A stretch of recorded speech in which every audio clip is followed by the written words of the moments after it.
Pada bagian keempat kita akan mempelajari tentang teori dan rasa peduli terhadap perkembangan.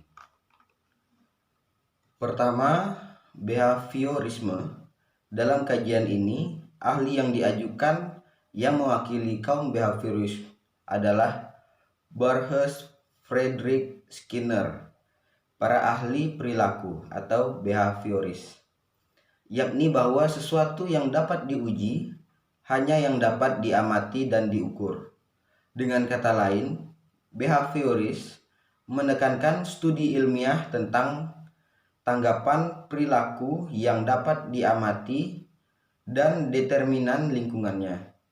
Menurut aliran ini, pikiran, sadar atau tidak sadar, tidak dapat dipakai untuk menjelaskan dan mempertunjukkan bagaimana perilaku dan perkembangan individu.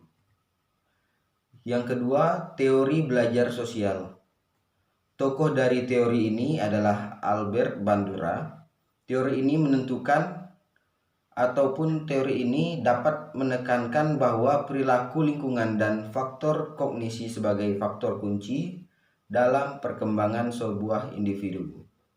Secara umum, teori ini mengatakan bahwa manusia bukanlah seperti robot yang tidak mempunyai pikiran dan menurut saja sesuai dengan kehendak pembuatnya.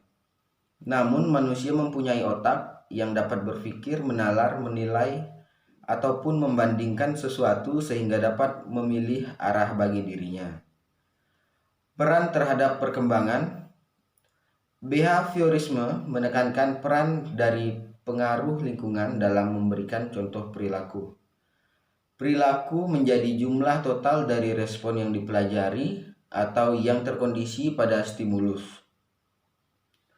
Suatu pandangan yang agak mekanistik. Menurut behavioris, pembelajaran terjadi melalui pengondisian. Pertama, pembelajaran melalui asosiasi atau klasik, dan pembelajaran dari konsekuensi perilaku, dalam kata lain operan. Yang terakhir adalah teori humanistik. Humanistik teori telah dilukiskan sebagai angkatan ketiga dalam psikologi modern. Teori ini menolak determinis Freud dari insting dan determinis lingkungan dari teori pembelajaran. Pendukung humanis memiliki pandangan yang sangat positif dan optimis tentang kodrat manusia. Pandangan humanistik menyatakan bahwa manusia adalah agen yang bebas dengan kemampuan superior untuk menggunakan simbol-simbol dan berpikir secara abstrak. Jadi orang mampu membuat pilihan yang cerdas untuk bertanggung jawab atas perbuatannya dan menyadari potensi penuhnya sebagai orang yang mengkualitasikan dirinya.